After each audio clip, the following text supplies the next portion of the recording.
Cerita mengapa ada orang yang meninggal tersenyum. Ketika Rasulullah SAW bertemu dengan orang yang telah mati saat Isra Mi'raj, beliau bertanya kepada mereka bagaimana rasanya sakaratul maut.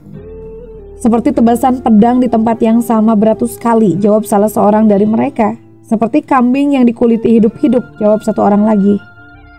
Seperti mata kail pancing yang ditarik dari kulit yang basah. Lalu mengapa ada orang yang mati tersenyum? Mereka yang mati tersenyum adalah orang-orang yang istiqomah dan mati syahid. Orang yang mati syahid merasakan sakaratul maut seperti cubitan saja sehingga tidak terasa sakit. Orang-orang yang mati syahid tidak merasakan sentuhan kematian melainkan seumpama salah seorang di antara kamu dicubit. Hadis riwayat Tirmizi Sahih.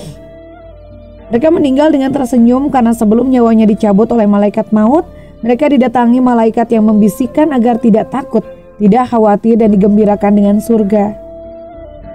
Sesungguhnya orang-orang yang berkata, Rob kami adalah Allah, kemudian mereka beristiqomah. Maka para malaikat turun kepada mereka sembari berkata, janganlah kamu takut, janganlah kamu bersedih dan bergembiralah kamu dengan memperoleh surga yang telah dijanjikan Allah kepadamu. Kamilah pelindung-pelindungmu di dunia dan akhirat di dalamnya. Kamu memperoleh apa yang kamu inginkan dan memperoleh pula di dalamnya apa yang kamu minta. Quran Surat Fussilat ayat 30 hingga 31. Mereka bahkan ditunjukkan surga yang nanti akan mereka huni di akhirat. Itulah yang membuat mereka tersenyum. Ceramah Ustadz Abdul Somad. Banyak kejadian aneh seringkali terjadi ketika jenazah hendak dimandikan. Lakuan semasa hidup biasanya sangat berpengaruh saat mengalami kematian. Tidak semua sama dan tidak bisa dipukul rata. Kematian merupakan akhir kehidupan dan sering ada cara Allah memberi peringatan dari kematian untuk yang masih hidup. Seperti kisah nyata yang dituturkan wanita satu ini. Dilansir dari Islampedia, wanita itu berprofesi sebagai pemandi jenazah. Namanya Nur Hayati Ibrahim. Ia menceritakan selama 16 tahun menjadi pemandi jenazah, ia pernah mengalami peristiwa yang tak bisa ia lupakan. Satu di antara cerita unik berjalan 2 tahun lalu, saat dia memandikan jenazah ibu muda yang masih tetap berumur 19 tahun. Ibu muda ini meninggal karena ditabrak mobil dan saat itu ia tengah hamil. Entah mengapa ketika ia memandikan jenazah wanita itu, bayi dalam rahim mayat wanita itu keluar. Anak dalam kandungan keluar dari rahim, yakni pengalaman yang susah saya lupakan, tutur Nur Hayati. Selama 3 bulan, Nur Hayati tidak bisa melupakan momen itu. Bukannya takut, namun terperanjat saksikan bayi yang mendadak terlihat di samping ibunya keluar dengan cara biasa dan tidak susah. Ketika saya bersihkan dada mayat yang hancur ditabrak mobil, saya tidak tahu pasti bagaimana bayi itu bisa keluar sedang ibunya hanya cedera pada atas dada saja, tambahnya. Nur Hayati yang juga guru mengaji di Masjid Cendrawasih, Kuantan, Malaysia ini bisa masihlah punya banyak pengalaman unik. Satu di antaranya memandikan jenazah dengan mayat pengidap HIV, korban pembunuhan dan bahkan hanya tinggal kerangka. Menurutnya mengurusi jenazah yang berbau, berulat dan hancur yaitu tantangan tersendiri. Hanya kesabaran dan keikhlasan hati saja yang dapat menguatkan hati. Sungguh mulia ibu ini yang memiliki profesi sebagai pemandi jenazah, karena tidak sembarang orang inginkan dan bisa melakukannya. Dan mengenai kisahnya, sungguh besar kuasa Allah Subhanahu wa Ta'ala. Apapun bisa berlangsung atas kehendaknya. Pada zaman Imam Malik, terdapat seorang wanita, tas wanita yang sangat buruk akhlaknya. Dia selalu tidur bersama lelaki dan tidak pernah menolak ajakan lelaki. Dilansir eberita.org, sehingga ketika hari kematiannya tiba, ketika dia dimandikan oleh seorang wanita yang memang kerjanya memandikan mayat, tiba-tiba tangan si pemandi mayat itu terletak di kemaluan mayat wanita. Semua penduduk dan ulama gempar bakal hal itu.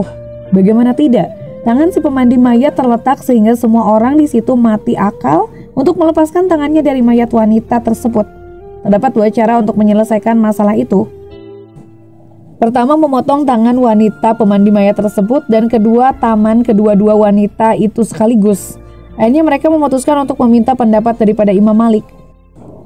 Imam Malik bukan calang-calang orang yang memberi fatwa. Pernah ada satu ketika Imam Malik mendapat 40 pertanyaan, tetapi yang dijawabnya hanyalah 5. Ini menunjukkan bakal berhati-hatinya dan betapa sensitifnya beliau dalam isu agama. Imam Malik bertanya kepada wanita si pemandi mayat itu bahwa adakah dia berkata apa-apa kepada si perempuan tersebut semasa memandikannya. Wanita pemandi mayat itu berkata bahwa dia ada mengatakan kepada si perempuan itu sewaktu membersihkan tubuhnya, berapa kalilah tubuh ini sudah melakukan zina. Imam Malik berkata, kamu sudah menjatuhkan kazab atau tuduhan zina di wanita tersebut, sedangkan kamu tidak mendatangkan 4 orang saksi. Maka kamu harus dijatuhkan hukuman hudud 80 kali sebatan karena tidak mendatangkan saksi. Selepas wanita pemandi mayat itu dikenakan hukuman 80 sebatan, maka terlepaslah tangannya dari mayat tersebut.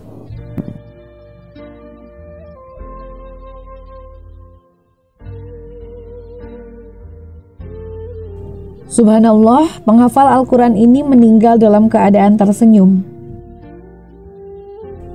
Sebuah foto menggetarkan hati netizen viral di Instagram dan muncul di beranda Explore pencarian di Instagram. Dalam foto tersebut nampak jenazah pria yang terbaring memejamkan mata sambil tersenyum. Foto ini diunggah oleh akun Instagram bernama Reza Janata dan muncul di beranda pencarian foto populer di Instagram.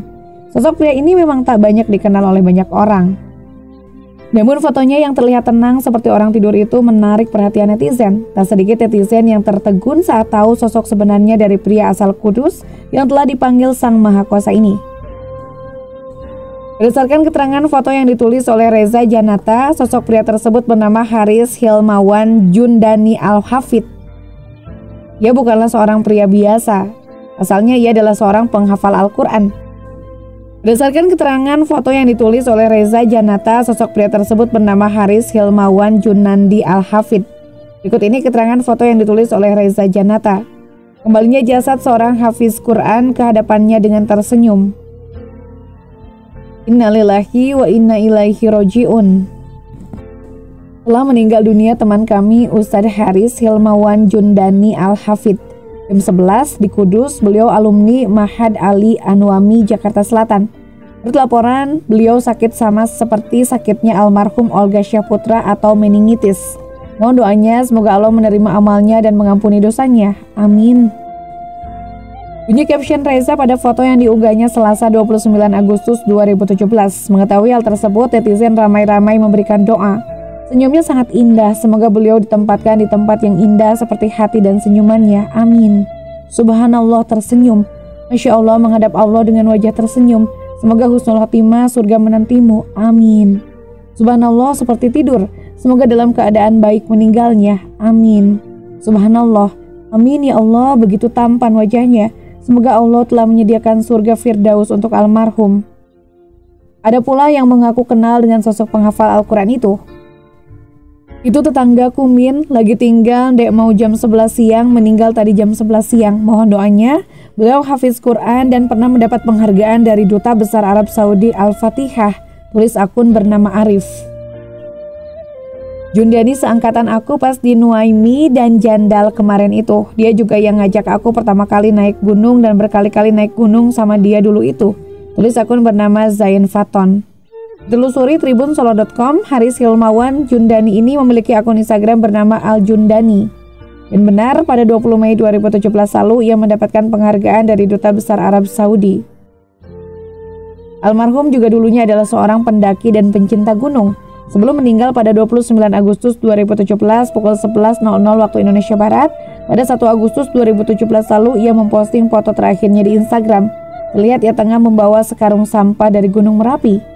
Hanya melakukan sebagian kewajiban bagi para pencinta gunung. Bawa turun sampah. Gapura, Gunung Merapi, tulis Al-Jundani pada keterangan fotonya. Perbuatan baik yang ia lakukan semasa hidup, kita doakan semoga mendapat ganjaran dan pahala melimpah dari Allah Subhanahu wa Ta'ala. Selamat jalan Al-Jundani.